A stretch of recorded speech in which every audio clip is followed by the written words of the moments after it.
Top quality और consistent performance के लिए सिर्फ सिल्वर पंप नाम याद रखना। प्रथम ज वरसादमां शहेरीजनो ત્રાહીમામ। વસ્ત્રાલમાં 4 લેનનો એક તરફનો રસ્તો બેસી ગયો। ખોદકામ બાદ સમયસર પુરાણ ન થતા લોકોને હાલાકી ભોગવવી પડી રહી છે। કાદવ કીચડથી વાહન ચાલકો રાહદારીઓને ભારે મુશ્કેલી। છેલ્લા 3 મહિનાથી ગોકળ ગતિએ ચાલી રહ્યું છે આ કામ। કેમ ચોમાસામાં જ તંત્રને યાદ આવ્યા વિકાસના કામ। શાળાએ જતો વિદ્યાર્થી ખાબક્યો હતો આ ખાડામાં। મનપાની પ્રી મોન્સૂન કામગીરી સામે હવે ઉઠ્યા છે સવાલ। અમદાવાદના વસ્ત્રાલ વિસ્તારમાં લોકોની હાલાકીનો કોઈ પાર નથી। આખરે જે રસ્તાઓ છે તે ખોદકામ એ પ્રકારે કરાયું છે કે વાહનો તો ઠીક, પરંતુ રાહદારીને ચાલવામાં પણ મુશ્કેલી પડે તે પ્રકારની સ્થિતિ છે। કેટલાક સ્થાનિકો આપણી સાથે છે, તેમની સાથે વાત કરીશું। કયા પ્રકારની મુશ્કેલી, કેટલા સમયથી? 3 મહિનાથી મુશ્કેલી છે ને ગાડીઓની અવર જવરમાં તકલીફ। છોકરાઓ બાળકો સ્કૂલે જઈ શકતા નથી, જે શાકભાજી વેચવાવાળા એ બી આવી શકતા નથી। આજે સવારે એક બાળક છોકરો ખાડામાં સ્કૂલ જતા પડી ગયો તો બચી ગયો, અમે લોકો રેસ્ક્યુ કરીને કાઢ્યો છે। રાત્રે બી આ રસ્તો ખરાબ હતો।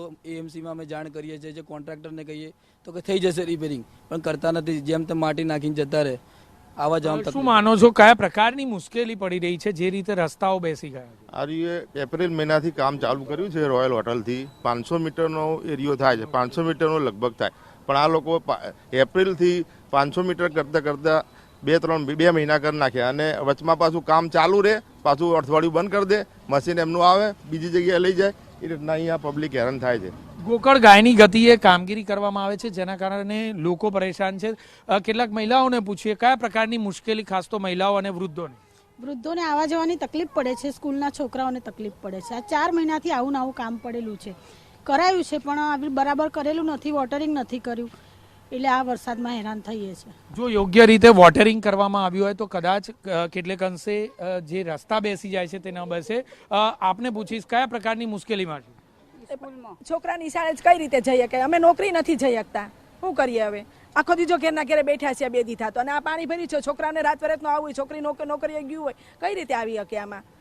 હાલાકીનો કોઈ પાર નથી। લોકો અનેક પ્રકારની મુશ્કેલી વેઠી રહ્યા છે। વસ્ત્રાલ વિસ્તારના રહીશો છે કે જેમને અનેક પ્રકારની મુશ્કેલી છે। આખરે અમદાવાદમાં ન માત્ર વસ્ત્રાલ પરંતુ નિકોલમાં પણ આ પ્રકારની હાલત છે। આખરે કોર્પોરેશન દ્વારા પ્રી મોન્સૂન એક્શન પ્લાન તૈયાર કરાયો, તો કયા પ્રકારનો કરાયો તે સૌથી મોટો પ્રશ્ન છે। કેમેરામેન નિલેશ વઘોરા સાથે જિગ્નેશ પટેલ, TV9 અમદાવાદ। સ્થાનિકોનો આક્ષેપ છે કે તેઓ છેલ્લા 3 મહિનાથી આ જ પરિસ્થિતિમાંથી પસાર થઈ રહ્યા છે। જ્યારે આ અંગે એએમસીમાં ફરિયાદ કરવામાં આવે છે ત્યારે કામ થઈ જશે તેવી સ્થાનિકોને ધરપત્તો આપવામાં આવે છે, પરંતુ કામ પૂરું જ કરવામાં નથી આવતું।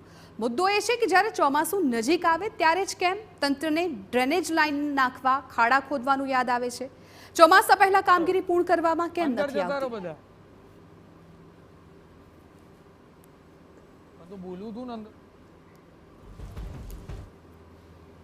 અમદાવાદ મ્યુનિસિપલ કોર્પોરેશનને વરસાદના સમયે જ વિકાસના કાર્યો અને ખોદકામ કરવાનું યાદ આવતું હોય છે, અને એટલા માટે ચોમાસાના લગભગ 1-2 મહિના અગાઉ જ ખોદકામની પ્રક્રિયા શરૂ થતી હોય છે, જેના કારણે સ્થાનિકો હેરાન પરેશાન થતા હોય છે। ડ્રેનેજ અને વરસાદી પાણીની લાઈનો નાખવા માટે ઠેર ઠેર ખોદકામ થઈ જતા હોય છે। વસ્ત્રાલના આ દ્રશ્યો છે કે જ્યાં 1-2 નહીં પરંતુ અનેક જગ્યા પર આ જ પ્રકારના રસ્તા બેસી ગયા હોય તે પ્રકારના દ્રશ્યો જોવા મળી રહ્યા છે। આખરે 1 કિલોમીટર સુધીનો માર્ગ આ જ પ્રકારે ભયજનક જોવા મળી રહ્યો છે। તેને કોઈ પણ પ્રકારનું યોગ્ય બેરિકેડિંગ કરવામાં આવ્યું નથી।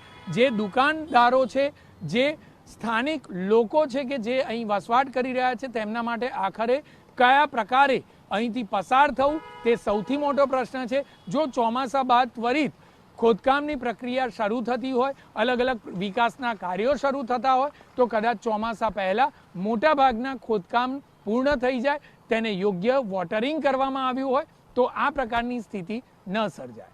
કેમેરામેન નિલેશ વઘોરા સાથે જિગ્નેશ પટેલ, TV9 અમદાવાદ।